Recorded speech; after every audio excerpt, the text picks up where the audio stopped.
David Walker recently bought an unusually designed home built in the 1970s. David, can you start by telling us a little bit about what you've done as part of your renovations? These houses were built in the 1970s, as you say, by an architect called Royston Somers. And although they're very unique and very interesting houses, they weren't very well built. And as a result of that, a lot of the woodwork has rotted away over the last 40 years. So we decided the very first thing we had to do was to replace all of the windows.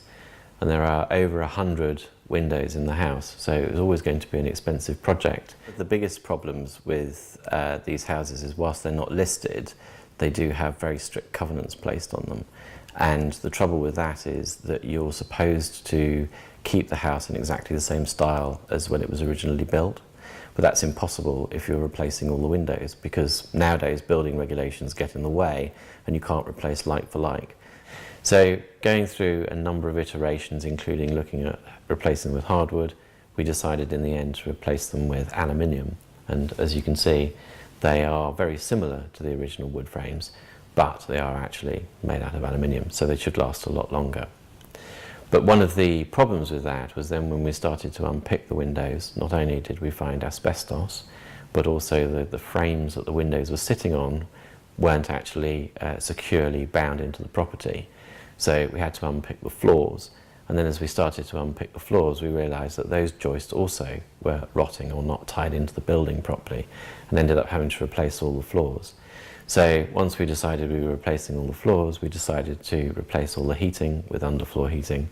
And so by the time you're replacing all the heating, you then end up deciding you need to replace all the bathrooms and the kitchen and so on. So in the end, we ended up renovating the entire house, which wasn't the original intention. What would be your advice to someone trying to choose tradespeople to work on their renovation project?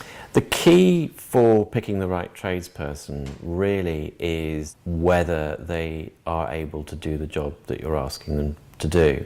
So really, referral from a friend or from other tradespeople is a good place to start. For you, is planning the most important aspect of a renovation project? Yes, planning, planning and planning. Because if you don't, then you'll get budget creep and the timeline will go out. If you're going to undertake a renovation project of any size, then it is definitely worth moving out. If you spend the time in the house whilst they're doing the renovations, it takes longer, it's extremely stressful and not very pleasant at all. What kind of things can go wrong and how can you avoid them? The most obvious thing that is going to go wrong with almost any project is that the budget will be blown and you will go over it. The important thing to make sure is that you've got sufficient reserves to cover that increase in costs, and the timeline as well, that will go out. So if you are staying away from your house for more than a month, then make sure you can stay away from your house for more than 2 months, and then you should be okay.